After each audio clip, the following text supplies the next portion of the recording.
Movies, l'émission de ceux qui vont voir les films en salle. Nouvelle émission animée comme à l'accoutumée par Hervé Brie. Bonjour. Bonjour à tous, bonjour Patrick. Patrick Servel anime aussi.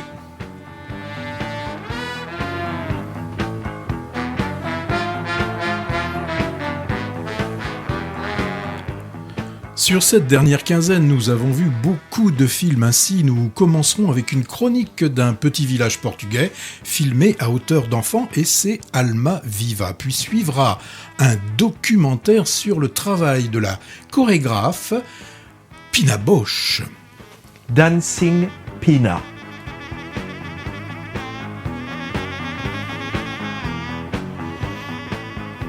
Ensuite, nous parlerons de Normal, bizarre pour ce film, on vous en dira plus tout à l'heure. Les Trois Mousquetaires reviennent, eux, dans la dernière adaptation du bouquin du père Dumas. Laure Calamy, serial killeuse, c'est Bonne Conduite. Et pour Mon Homme, c'est un retour de guerre. C'est pas Martin Guerre, mais c'est un retour de guerre.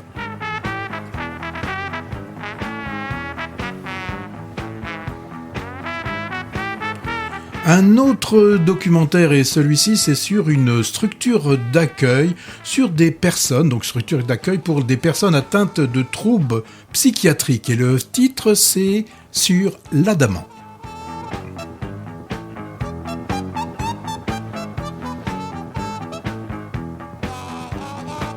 Enfin, un retour à l'usine où comment réactiver la révolution, c'est l'établi.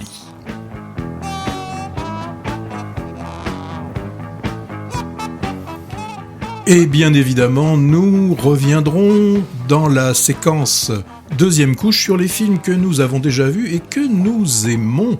Ensuite, et pour terminer, ce sera dans le viseur. Mais pour commencer, Hervé va nous faire un retour sur un festival.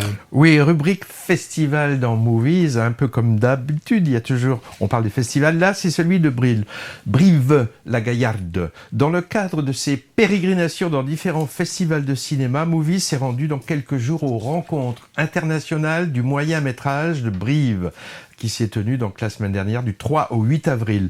Festival mixte de découverte et de patrimoine en même temps, d'un format cinématographique peu connu, car il est peu diffusé. C'est des films qui durent entre 30 minutes et 1 heure. Alors ce modeste festival a quand même révélé des talents, Vincent Macaigne par exemple, Alice Diop ou Laetitia Doche ont montré leurs premiers travaux à Brive. Il a été initié en 2004 par 2 cinéastes locaux. Catel Kilevere, réalisatrice entre autres du magnifique Réparer les vivants, sorti en 2016, et aussi en ce moment d'une série sur le rap français. Et le deuxième cinéaste local, c'est Sébastien Bailly. Patrick, tu le connais, il vient de sortir son dernier long métrage, Comme une actrice, avec Julie Gaillet, qu'on a chroniqué ici il y a quelques semaines. Donc tous les deux sont corréziens, ils font partie de ce qu'on appelle la SRF. Qu'est-ce que c'est que ça ? Société des réalisateurs et réalisatrices de films. Et c'est cette association, une sorte de syndicat de cinéastes, qui organise l'événement. Petite remarque, cette même SRF organise aussi chaque année un deuxième événement. C'est une section parallèle au Festival de Cannes, très courue, qui s'appelle la Quinzaine des réalisateurs. En fait, ça s'appelle plutôt maintenant la Quinzaine des cinéastes. Et on en reparlera parce que c'est bientôt cette Quinzaine des cinéastes. Alors pour cette 20e édition, il y avait 20 moyens métrages en compétition de jeunes cinéastes du monde entier et 20 moyens métrages inédits ou rares de réalisateurs plus ou moins connus.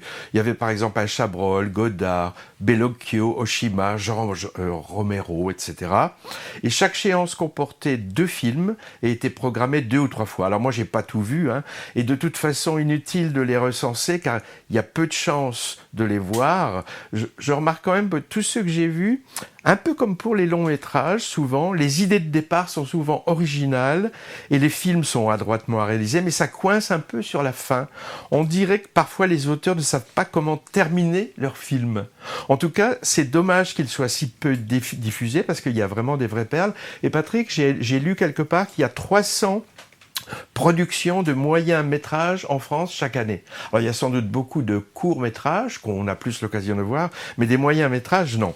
Autrement, il y a eu des débats avec des professionnels, des actions vers les scolaires, il y a une section cinéma par exemple au lycée de Brive, des ateliers. Il y avait un atelier par exemple qui s'appelait Pitch, où de jeunes futurs cinéastes essayaient de convaincre public et producteurs de financer leur projet en le présentant à l'auditoire. Et puis aussi quelques rencontres avec des gens comme Emmanuel Mouret, acteur et réalisateur de Chronique d'une liaison passagère récemment, Serge Boson, responsable aussi du récent Don Juan, qu'on avait bien aimé, et également Melville Poupeau, qui est venu parler d'Éric Rohmer. Éric Rohmer, je ne le savais pas, j'ai appris, il était corrézien d'origine aussi. Il y a même un musée de lui, c'est pas à Brive, c'est à Tulle, il y a sa maison natale, il y a une sorte de musée.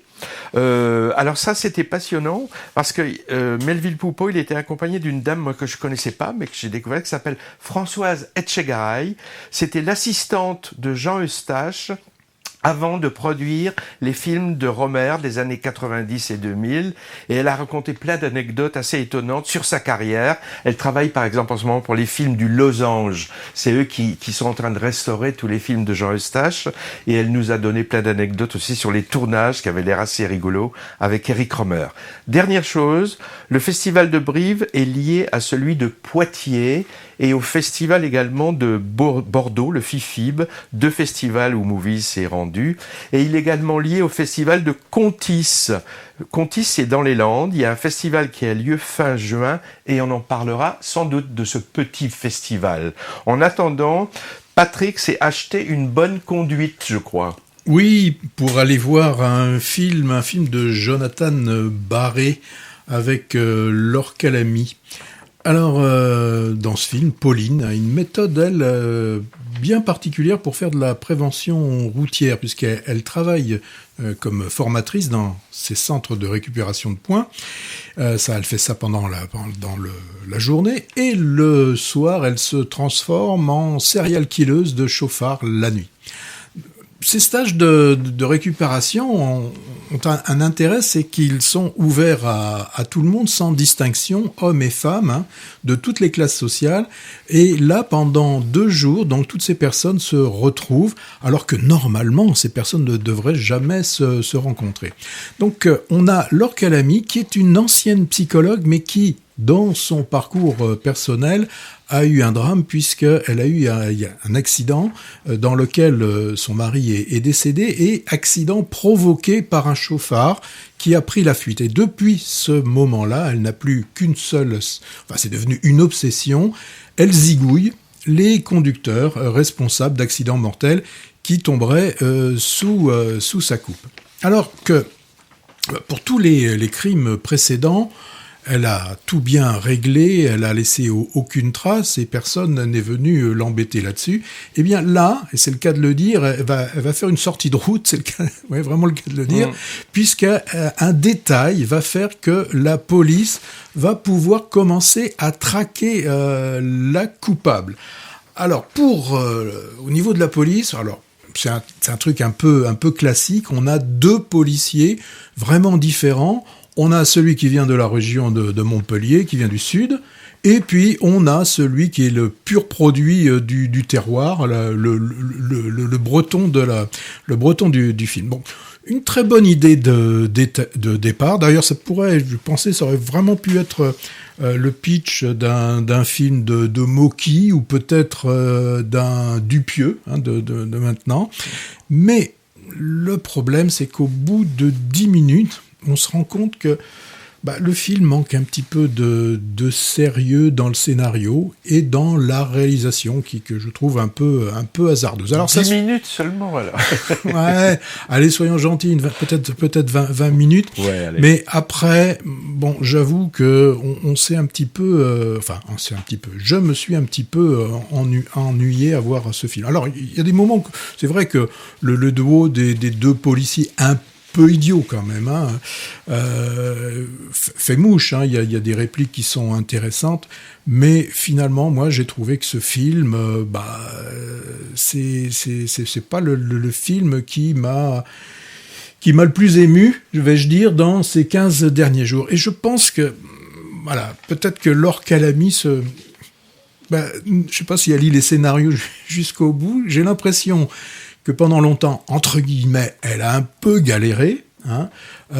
On l'a vu émerger dans la série 10%. Après, il y a eu, elle s'est retrouvée dans les Cévennes avec l'âne qui avait un prénom que j'aime pas puisqu'il s'appelait Patrick. C'est quand même pas très gentil pour les Patrick. Et j'ai un peu cette impression qu'il y a un peu de facilité. Ouais. Disons qu'on doit monter des films sur son nom. Maintenant, voilà. Quoi. Donc c'est sympathique, mais ça reste une pochade. Alors moi, comme tu m'en avais dit un petit peu du mal, ça m'a donné envie d'aller le voir. Donc je suis allé. Moi, je trouve qu'il y a un peu une tentative. Ça se présente un peu comme un film de genre, catégorie, ce qu'on appelle revenge movie, avec tous les ingrédients. Scénario un peu simpliste, hein, avec un personnage de serial killeuse qui traque des victimes bas du front. Musique insistante, musique un peu de seconde zone, un peu à la John Carpenter dans ses films pendant les scènes d'action, et puis dénouement assez peu crédible. On oublie assez vite, malgré en effet la présence de Laure Calamy. Moi, je la trouve toujours très bien. J'ai à peine reconnu, et toi non plus, Tchéky Karyo en méchant, et Thomas VDB qui fait une apparition aussi sympathique. Et bien lui, je trouve vachement sympa dans le film. Il joue un personnage sympa, les autres ne sont pas... Oui, mais c'est celui qui apporte vraiment de l'émotion. Ouais. Et là, tu vois, pendant que tu parlais, j'ai pensé aussi que ça aurait pu être certains des films des frères Cohen. Ça aurait pu avoir donné je pense à des films tueurs de vieilles dames et de choses comme ça. C'est vrai. Et voilà. Mais bon, moyennement réussi, on va dire. Oui, alors maintenant... On va au Portugal. Oui, c'est toi qui vas nous parler d'Alma Viva. Alma Viva, c'est le premier long métrage que j'ai trouvé vraiment réussi d'une jeune réalisatrice franco-portugaise. Alors l'histoire en bref, une petite fille qui s'appelle Salomé, elle a 9-10 ans, vient passer des vacances d'été avec ses parents dans un petit village montagneux reculé du Portugal, d'où sa famille est originaire. Et alors là-bas s'y retrouve toute une tribu, oncles, tantes, cousins, autour de la grand-mère. Et on sent bien que les relations sont un peu tendues entre les adultes et également avec les autochtones du village qui ne voient pas forcément arriver tout ce monde venu, pour la plupart de France, d'un bon œil. Alors la petite, elle est fascinée par sa grand-mère haute en couleur, qui joue un petit peu à la sorcière du village. Et un drame va arriver qui va déclencher des conflits familiaux auxquels la petite Salomé semble un peu étrangère. Elle est hantée par cette mémé qui semble lui avoir transféré des pouvoirs magiques. Alors le film est tourné à hauteur d'enfant, autour duquel s'articule toute cette histoire de deuil et de transmission entre générations, mêlée d'un peu de mystique et de magie. Il a été présenté à plusieurs festivals où on a été, Patrick, à Sarlat, à Poitiers, moi je sais que j'avais vu à Poitiers, et la réalisatrice qui s'appelle Cristel Alves Meria, elle nous a indiqué, mais ça se sent un peu, la teneur très autobiographique de son sujet. Elle a tourné le film dans son village d'enfance, ou un village à côté, je sais plus, avec des autochtones comme figurants, et tout ça donne un côté très réaliste, presque ethnographique à son travail.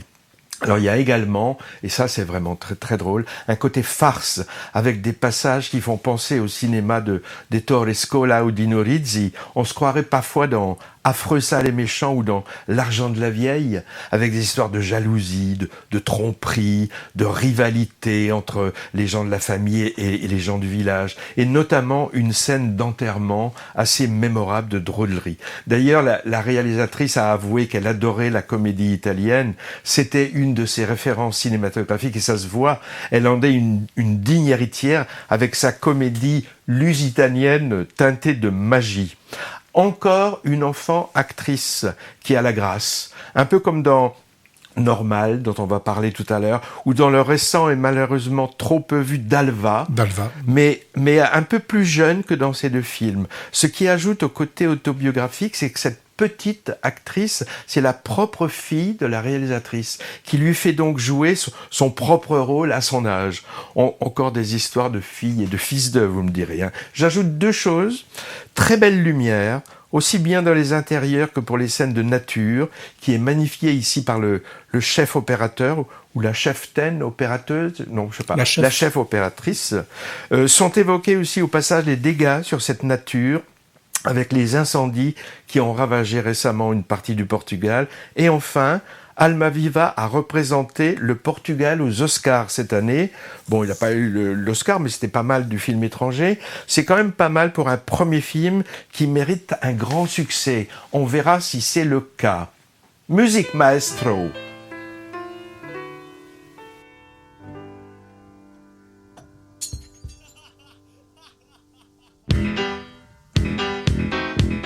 Sur un papier, au fond d'un bar, tout griffonné de notes noires. Je ne suis pas vraiment bien écrit. J'avais envie d'être une symphonie, de me poser sur toutes les lèvres et toutes les têtes. Et quand je commence à m'envoler vers les trompettes, pourquoi faut-il que les notes s'arrêtent? Je ne suis qu'une petite mélodie qui est né en la mi-récit. Je voudrais bien que tu la cries. Je ne suis qu'une petite mélodie qui se joue sur la mi-récit. Je voudrais bien que tu la cries. Quand le tempo se ralentit, je crois toujours avoir fini. Alors je repars dans le bruit que font les guitares et leurs amplis. Moi qui rêvais d'être un air de la belle époque, j'aimerais bien me retrouver sur un accord de rock. Mais déjà les couplets s'entrechoquent. Je ne suis qu'une petite mélodie qui est née en la mi-récit. Je voudrais bien que tu la cries. Je ne suis qu'une petite mélodie qui se joue sur la mi-récit. Je voudrais bien que tu la cries. Sur ces trois notes un peu bancales, on se réconforte au fond des balles. Même si tu me dis que tu m'aimes, je ne serai jamais ce grand thème qu'on imagine danser dans des robes de mousseline, que l'opéra sublime, que les fanfares assassinent. Je n'aime pas ces bémols qui m'habillent. Moi qui rêvais d'être une chanson de la belle époque, j'aimerais bien me retrouver sur un accord de rock. Mais il me manque encore quelques notes. Moi qui rêvais d'être une chanson de la belle époque, j'aimerais bien me retrouver sur un accord de rock. Mais il me manque encore quelques notes. Moi qui rêvais d'être une chanson de la belle époque, j'aimerais bien me retrouver sur un accord de rock. Mais il me manque encore quelques notes. Oh, on aurait pu faire une deuxième émission de Movies avec bande-son spéciale Christophe comme la dernière fois. Mais on se limitera à ce titre moins connu déniché dans l'album Les mots bleus, né de la collaboration avec Jean-Michel Jarre aux paroles. Alors la mélodie s'appelait Morceau assez étonnant, un peu bâtard. Moi ça m'a fait penser un peu à un mélange de rock et d'opéra comme dans Bohemian Rhapsody, de Queen. Moi j'ai pensé en Phantoms of Paradise. Ouais, et j'ai pensé aussi au morceau des Sparks. Alors le documentaire qui est consacré au chanteur Christophe, qui s'appelle Christophe définitivement, il est encore visible dans certaines salles. J'ai vu que l'UGC, par exemple, le réseau UGC, le programme. C'est ton homme, Patrick ? Alors là, tu veux bien évidemment que je te parle du film de Guillaume Bureau où on a Julien qui est disparu sur un champ de bataille, la Grande Guerre. Et on a sa femme, Julie, elle pense qu'il est toujours vivant. Et un jour, dans le courrier, enfin dans le journal, un portrait d'un homme amnésique est publié et elle est certaine de reconnaître son Julien. Donc ils vont se retrouver, ils vont réapprendre un peu à s'aimer, mais une autre femme va réclamer cet homme comme étant son mari. Alors, Guillaume Bureau nous indique qu'il s'est inspiré d'un fait divers qui a véritablement existé et qui a opposer plusieurs familles, il n'y avait même pas deux, il y en avait 3 ou 4, autour d'un soldat inconnu mais vivant. Un soldat amnésique qu'on avait retrouvé sur un quai de gare. Et donc, quand sa photo a paru dans la presse, eh bien, plein de familles vont soit identifier un frère, un fils, un père, disparu pendant la guerre. Il faut quand même savoir qu'après-guerre, 300 000 soldats sont déclarés comme disparus. Donc, forcément, ça fait autant de familles qui sont dans la difficulté de faire un deuil. Hein. Dès lors qu'on n'a pas la preuve, qu'on n'a pas vu de corps, qu'on n'a pas eu d'informations, c'est très compliqué d'aller jusqu'à la procédure où, à un moment donné, eh bien, on va demander la déclaration comme mort de quelqu'un de disparu. Donc là, pour le film C'est mon homme, on a 2 femmes qui ont chacune des preuves pour dire que c'est leur homme. Hein. Pour une, c'est une cicatrice qu'elle est capable de reconnaître, et pour l'autre, eh bien c'est une écriture qui est très semblable à un mot qu'elle avait pu recevoir de cette personne. Alors les 2 femmes, c'est Laila Bekhti et Louise Bourgoin, qui reconnaissent donc l'inconnu, qui lui est interprété par Karim Leclou. Alors Karim Leclou, là, dans le film... Excuse-moi, Patrick. Oui, voilà, j'en ai pris plein les oreilles. Et donc, c'est quand j'ai dit Karim Leclou que ça t'a fait réagir comme ça. Et donc, ce Karim Leclou, il a, au niveau de l'interprétation, je dirais même uniquement au travers du regard, dans son regard, on y trouve toutes les blessures qu'il a certainement dû endurer pendant toute cette guerre. Donc, il est vraiment impressionnant, et on comprend que ces femmes puissent en être amoureuses et ont envie de le retrouver. Alors, on le voit beaucoup, ce Karim, de plus en plus. Oui, on l'avait vu dans l'histoire de... Pour la France. Pour la France, oui. Les Gouttes d'or aussi, il paraît qu'il est très bien. Ouais. Et donc là, on sent bien que les femmes ne sont pas animées par... elles sont pas vénales, hein, elles sont pas là en se disant, tiens, on va récupérer un homme et peut-être derrière une pension d'invalidité. Hein. D'ailleurs, il pose la question à un moment donné, c'est pour ma pension que vous voulez... Bon, non, elles sont établies, elles ont chacune un travail, aussi différent d'ailleurs l'une que l'autre, hein, puisqu'il y en a une qui travaille avec de la lumière, puisqu'elle est photographe, et à cette époque-là, il fallait beaucoup de lumière, alors que l'autre est chanteuse dans un cabaret, donc une plutôt de jour, c'est Laila Bekhti, et une plutôt de nuit, c'est Louise Bourgoin. Donc, premier long métrage de Guillaume Bureau, belle histoire d'amour, beau décor, beau costume, interprètes qui font le job. Pour moi, je deviens certainement un peu exigeant, ça n'a pas suffi pour que j'y trouve un bon film. Ça n'a pas été suffisant pour moi. Ça a été un brin ennuyeux, cette histoire, pourtant cette belle histoire d'amour. Ça me fait penser quand même à quelque chose, ton histoire. Ça te fait pas penser à... Oh, je pense que tu vas me passer à Martin Guerre. Oui, sauf que... Qui était une histoire vraie aussi, d'ailleurs. Oui, mais Martin Guerre, on sent bien que lui, il essaye quand même de tromper son monde. Ouais. Et il a pris la place de quelqu'un d'autre. Alors que là, dans le film, et là je dévoile rien du tout, Karim Leclou, donc le Julien Delaunay, est vraiment amnésique. D'accord. Donc il est absolument pas si simulateur. Bon, il y a quand même dans ce film le côté intéressant où une histoire d'amour qui va se reconstruire. Et lui, forcément, avec ces 2 femmes, va être obligé de faire un choix. Et donc, vous le verrez si vous allez voir ce film. Ok. On va danser un petit peu ? Oui. Dancing Pina. Alors, Dancing Pina, ce n'est pas un film qui se passe dans un dancing et où on boit des pina coladas. Alors, quel humour! C'est pas moi, c'est ChatGPT qui a fait ma chronique. Donc, d'accord. Bon, c'est pour ça. Comme à l'habitude. Donc, mais il s'agit d'un documentaire, encore un documentaire, centré sur le travail de la fameuse chorégraphe allemande Pina Bausch. Et il sort aujourd'hui, donc le 12.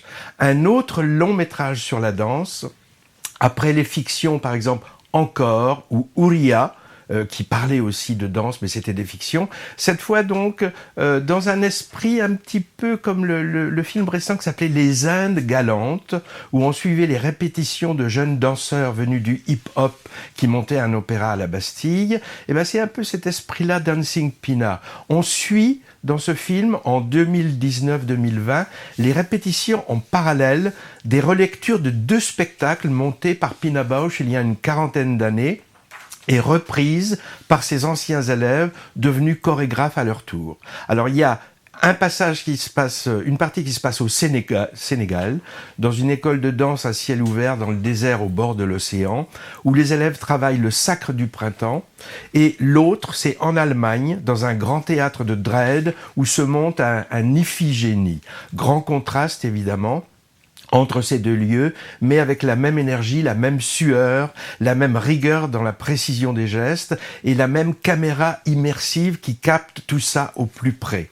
Donc sont alternées des scènes de danse dans ces 2 lieux et des témoignages face caméra, soit des jeunes danseurs et danseuses qui parlent de leur parcours, parfois semés d'obstacles, en particulier pour la partie africaine, soit ce sont des anciens élèves de la compagnie montée par Pina Bausch qui parlent et ils portent une vénération sans borne à leur mentor. C'est peut-être ce côté un peu dévotion qui coince parfois. On les voit par exemple visionner religieusement des enregistrements vidéo des mêmes spectacles de l'époque et s'extasier devant des choses que nous spectateurs on voit pas trop vu la mauvaise qualité de l'image. On les voit aussi dire aux danseurs par exemple de faire comme ils veulent, d'adapter la chorégraphie à leur propre sensibilité, mais en même temps, on les voit leur demander de placer les mains au millimètre près pour coller au mouvement d'origine. Bref, il y a un côté un peu injonction qui peuvent paraître contradictoires. Ou alors ça montre, un peu comme pour un texte de théâtre ou une partition musicale, qu'on ne peut s'en libérer et se l'approprier que quand on le connaît sur le bout des doigts. C'est la fameuse liberté dans la contrainte, quoi. En tout cas, ce mélange de personnes d'âges différents, de nationalités différentes, de sensibilités, de décors est vraiment très intéressant. Alors c'est évidemment passionnant quand on même le travail de cette figure de la danse qu'a été Pina Bausch, qui a révolutionné le genre dans les années 70 en mixant un peu classique et contemporain, et en incluant aussi dans sa troupe des morphologies différentes, des corps de grands, des corps de potelés, de vieux aussi par exemple, qui prenaient des postures très atypiques. Et elle prenait l'expression des sentiments intimes à travers la danse. Mais moi je trouve que c'est passionnant aussi si on ne connaît pas son travail et qu'on découvre le côté très, très sensoriel de ses chorégraphies. Le final en Afrique est absolument magnifique, hein, vraiment un must pour qui aime la danse contemporaine. Et la musique aussi. Alors la musique, d'un côté, c'est un certain Gluck, que je connaissais pas, et de l'autre, c'est Stravinsky. Elle est superbe. Moi, je trouvais quand même, et j'en ai discuté avec la personne avec qui j'étais, il manque quand même un peu d'explication sur les livrets de ces 2 œuvres. Pour les gens comme moi qui sont peu au fait de cette musique, ça m'aurait aidé à mieux comprendre ce qui se joue dans les chorégraphies. Je pense qu'ils auraient pu mettre des cartons, par exemple, au début, pour donner une idée des histoires qui sont dansées. C'est d'un réalisateur allemand qui s'appelle Florian Heitzen. J'ai réfléchi après à un autre documentaire sur Pina Bausch a été réalisé il y a une dizaine d'années. Par Wim Wenders. Ouais, c'est ça. Le compatriote et fan Wim Wenders. Mais là, c'était une captation d'extraits de ses principales créations qui étaient superbement mises en scène. Ça s'appelait Pina, tout simplement. Tandis que là, ça s'appelle Dancing Pina. J'ai vu que le film était très bien distribué, le réseau UGC le distribue, et puis les cinémas indépendants comme le Jean Eustache et l'Utopia à Bordeaux. Voilà, maintenant, Maestro.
Sledgehammer, tube de Peter Gabriel, post-Genesis, sorti en 86, avec un clip d'animation qui est vraiment assez délirant, réalisé entre autres par Nick Park.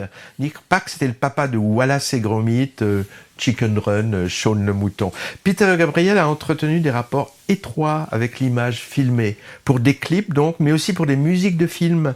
Il a fait par exemple la musique de Birdie d'Alan Parker, de La dernière tentation du Christ de Scorsese aussi. Et plusieurs de ses chansons ont été utilisées dans de nombreux films. J'ai lu aussi, il a un tout petit peu fait l'acteur, par exemple dans le film à sketch qui s'appelle New York Stories, triplement signé Scorsese, Woody Allen et Coppola, en fait. Je me souviens, oui. Alors, Patrick, tu es allé travailler à la chaîne, c'est ça? Oui, dans la fin des années 60.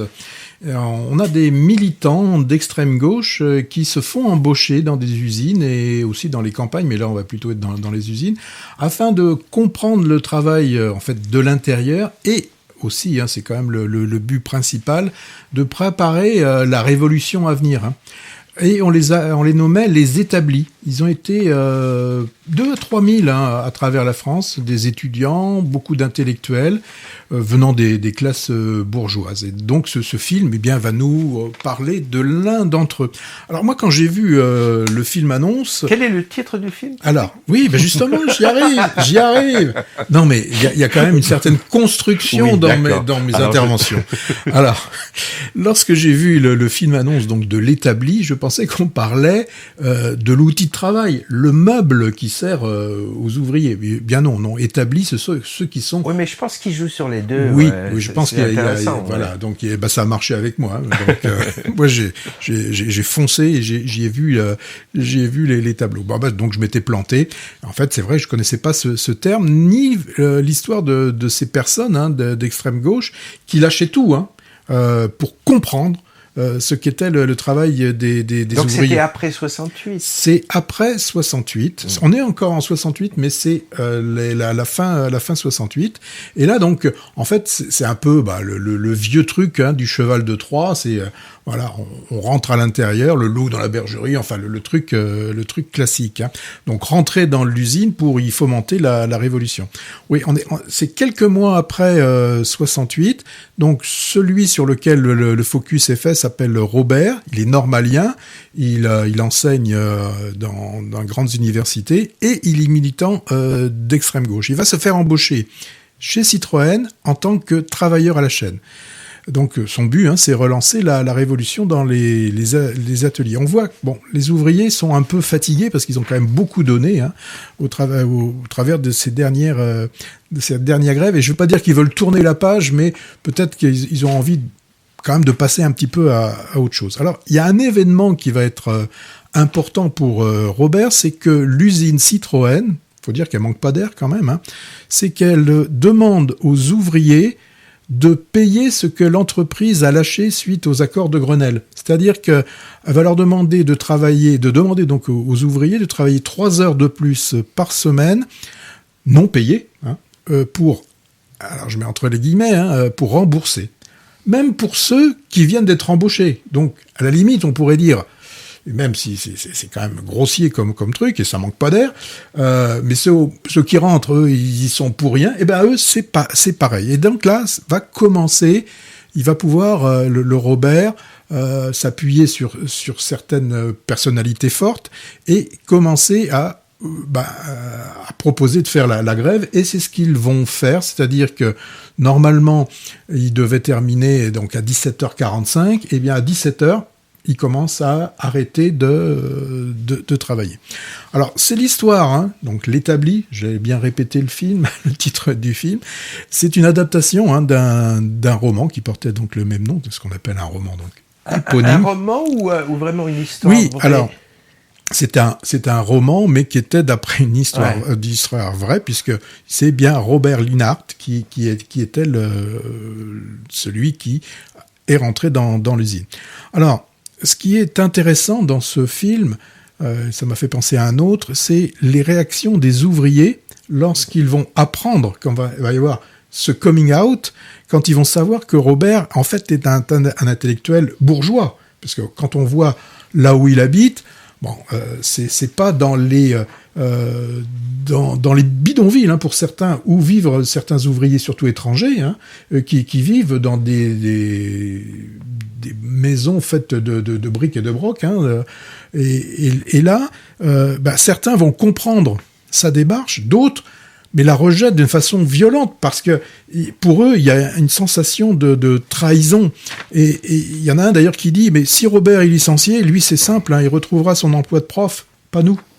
Donc ça m'a fait penser, je sais pas si tu l'as vu. Juliette Binoche. Oui, Juliette Binoche dans Ouistreham, voilà. Lorsque les femmes de ménage apprennent que leur congénère est en fait une journaliste, et c'est vrai qu'elle aussi, une fois son reportage terminé, elle va retourner entre guillemets au show, quoi. Florence Aubenas, c'est ce qu'elle avait fait, comme finalement se faire engager pour de l'intérieur étudier. Alors ce qui était intéressant aussi dans le film, c'est qu'on a la reconstitution d'une chaîne de montage de 2 chevaux.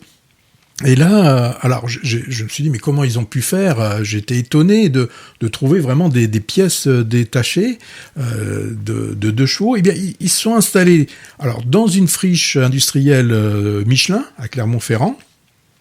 Et puis ils ont trouvé des outillages malheureusement dans des usines en cessation d'activité. Et pour les 2 chevaux, eh bien ils ont été reprendre des véhicules de collection. Pour certaines, ils les ont démontés pour qu'on les puisse voir, en fait, les remonter. Les collectionneurs devaient être contents, là, Pierre. Et on a aussi des pièces qui continuent à être fabriquées, par exemple des portières, tout ça pour assurer le SAV. Et franchement, quand on voit à quoi ressemble une 2 chevaux presque nue, on se dit comment on faisait pour rouler là-dedans. C'est vraiment la boîte de sardines. On dirait un vélo démonté. Blanc avec 4 roues, quoi. Alors bon, L'établi, c'est un film politique très démonstratif. Bon, il relate ce que pouvaient être les rapports patronat-ouvrier à cette époque. Je suis pas sûr qu'ils aient vraiment évolué, peut-être dans la forme, mais dans le fond, je pense que ça reste un petit peu la même chose. Alors, le trait est forcément un peu forcé, me semble-t-il, par moment, mais c'est souvent nécessaire, hein, lorsque l'on veut montrer quelque chose, c'est d'utiliser un gros crayon. On a par exemple Podalides qui joue un chef d'atelier. Bon, on nous dit il a fait l'Indo, il a dû prendre plaisir à jouer cet enfoiré, hein, parce que là, il a son petit collier, sa petite barbe, ses petites lunettes. Il a aussi ses chiens de garde, hein, c'est-à-dire qu'il y en a les briseurs de grève qui sont là. Bon, voilà. Donc Podalides, j'ai plus l'impression qu'il s'est fait plaisir à jouer un salaud. Plus classique, en tant que délégué CGT et prêtre de surcroît, on retrouve échappé des frères Dardenne. Olivier Gourmet. On a Olivier Gourmet. Bon, là, c'est une habitude. Bon, j'ai eu un petit peu de difficulté à croire cette histoire, peut-être par... j'ai trouvé quand même par l'acteur principal... J'ai trouvé un peu un manque de charisme dans Swan Arlo. Swan Arlo, oui. J'ai vraiment pas été convaincu. Je pense que c'est un film qui a peut-être un peu trop intellectualisé la chose et qui en a dépourvu d'émotion. Donc voilà, ça m'a un petit peu dérangé moi, je l'ai pas côté-là. vu, mais malgré ta conclusion, j'ai quand même envie d'aller le voir. On change de sujet un petit peu. Oui, alors là aussi, tu vas nous parler de quelque chose de pas très très forcément gay, si peut-être. Le film, il y a de l'humour dans le film. Ça s'appelle Sur l'Adamante. C'est le dernier film, donc il sort la semaine prochaine, le 19 avril, du documentariste très reconnu Nicolas Philibert, auteur du Pays des sourds en 92 par exemple, ou Être et avoir sur la vie quotidienne d'une petite école en 2002. Le documentaire est en vogue, hein. On en a vu des super intéressants, je trouve, ces 6 derniers mois. Je pense, Patrick, à Riposte féministe sur les colleuses d'affiches, tu te souviens, Média Crash sur les enquêtes de Mediapart, La Grande Évasion sur les évadés du fisc. Et sur les filles mères, là. Ah oui, je sais plus le nom, tu as raison, en effet. Toute la beauté et le sang versé sur la crise des opioïdes américaines et ses responsables. Ils sont souvent à teneur plutôt politique, ces documentaires. Ah ben, il y a le Dancing Pina dans dont on a parlé tout à l'heure. Alors, sur l'Adamante, on peut dire que c'est aussi politique, hein. Des cartons l'affichent clairement à la fin, mais c'est pas ce qui frappe en premier. Il s'agit d'un voyage immobile en terre inconnue, ou peu ou mal connue de la plupart d'entre nous, car elle fait peur. Je parle de la folie, entre guillemets, thème qui est cher au réalisateur, qui a déjà travaillé sur ce sujet. Alors, l'Adamante, c'est le nom d'une péniche fixe amarrée sur la Seine à Paris. Donc, elle ne vogue pas. C'est un lieu thérapeutique pour des personnes qui ont des problèmes psychiatriques, qui accueillent la journée donc des patients, à des psychiatres, des animateurs d'ateliers culturels, peinture, danse, musique, etc. Plus un bar, et c'est une structure qui existe depuis une dizaine d'années. Le film débute très lentement par l'ouverture du lieu le matin et se clôt sur la fermeture le soir. Le cinéaste prend son temps avant et après l'immersion à bord. Et on découvre donc petit à petit plusieurs personnages qui s'expriment longuement sur leurs désirs, sur leur parcours, souvent de façon très articulée et sans filtre. Il n'y a pas ici de voix off surplombante, il y a très peu de situations d'interview, seulement parfois des interventions hors champ pour relancer la discussion. La caméra, ou les caméras très discrètes, se promènent ou se posent parmi les protagonistes et les gens se racontent, tout simplement, ou se taisent d'ailleurs.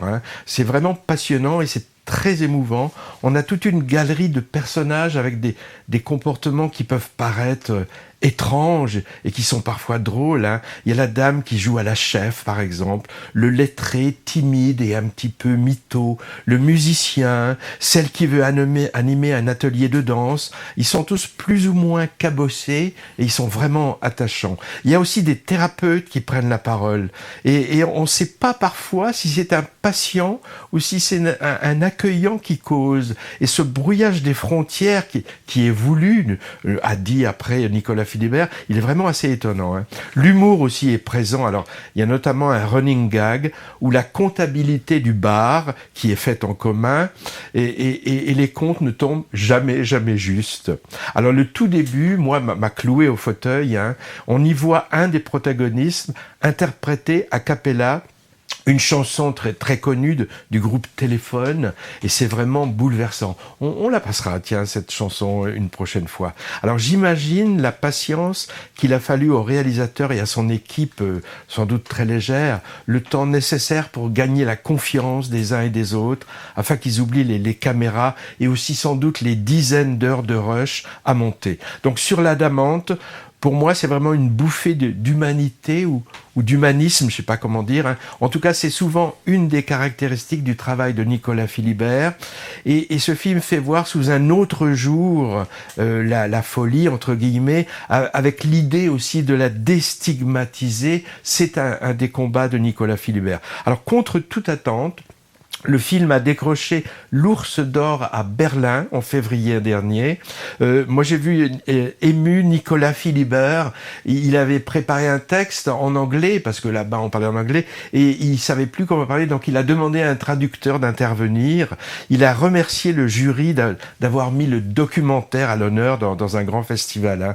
Et je sais, Patrick, il était de passage, je crois, au Jean Eustache la semaine dernière, vendredi pour dernier, présenter son film. J'ai pas eu d'écho de camarades qui seraient allés voir ça. On parle de quoi maintenant ? On parle plus. Non, on parle plus, on va écouter un peu de musique plutôt. Oui. Hast du etwas Zeit für mich? Singe ich ein Lied für dich von 99 Luftballons auf ihrem Weg zum Horizont. Denkst du vielleicht grad an mich? Dann singe ich ein Lied für dich von 99 Luftballons und dass sowas von sowas kommt.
Kriegsminister gibt's nicht mehr und auch keine Düsenflieger. Heute zieh ich meine Runden, seh die Welt in Trümmern liegen, hab 'n Luftballon gefunden, denk an dich und lass ihn fliegen.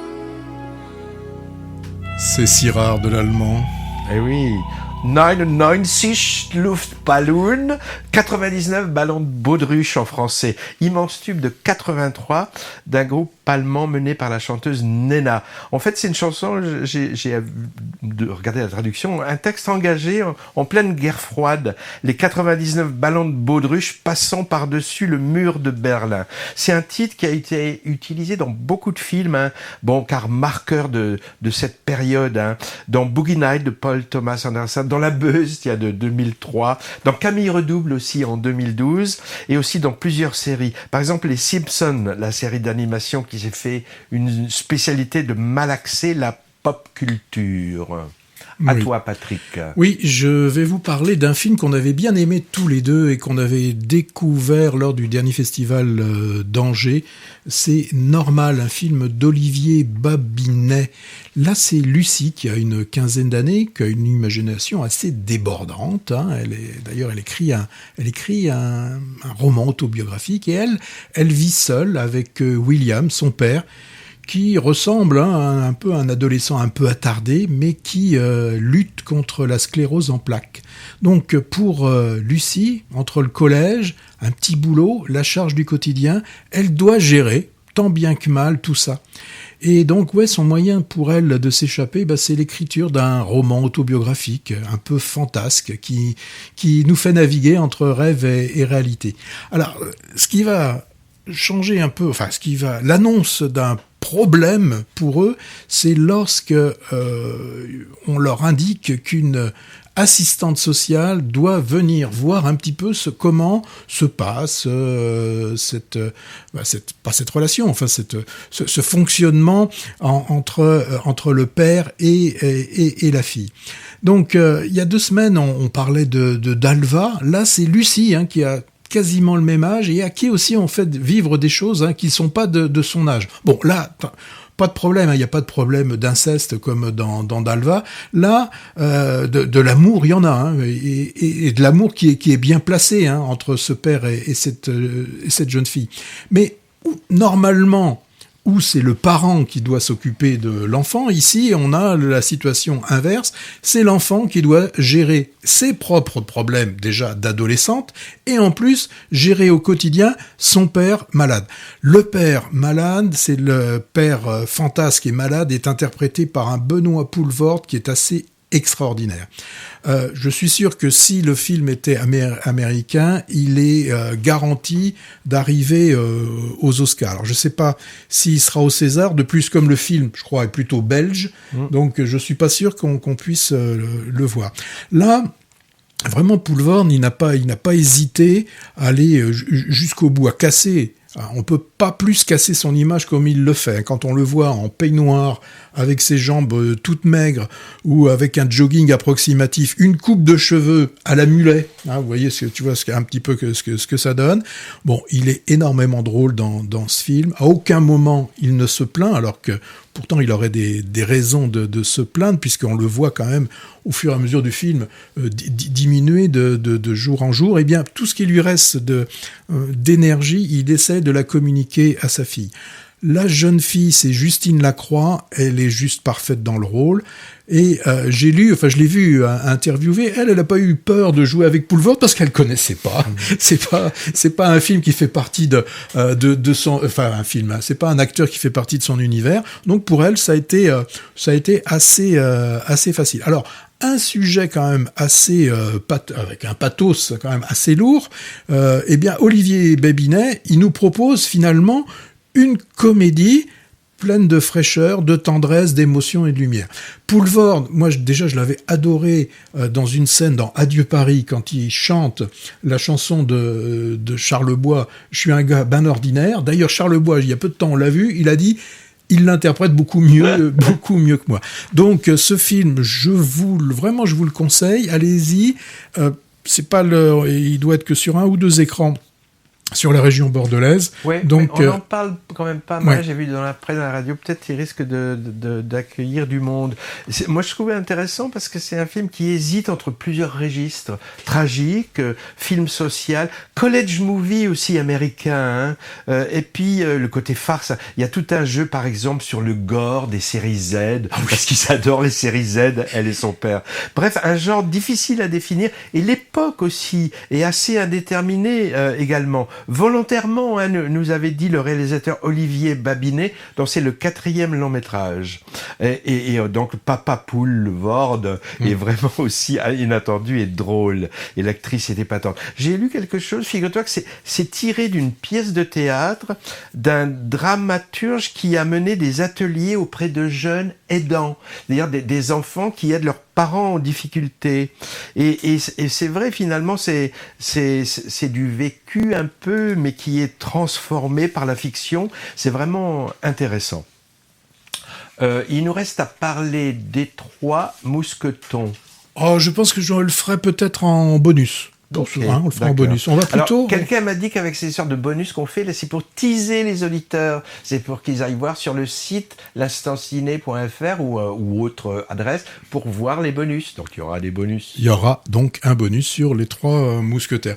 C'est peut-être le moment qui arrive de faire... Deuxième couche, c'est ça ? Deuxième couche. Alors, en deuxième couche, il y a pas mal de choses. Hein. Il y a les films qui ont du succès, qui restent encore. C'est la dernière fantaisie de François Ozon avec un festival de comédia, c'est Mon Crime. Il y a l'adaptation du récit autobiographique de Sylvain Tesson avec Jean Dujardin, c'est Les Chemins Noirs.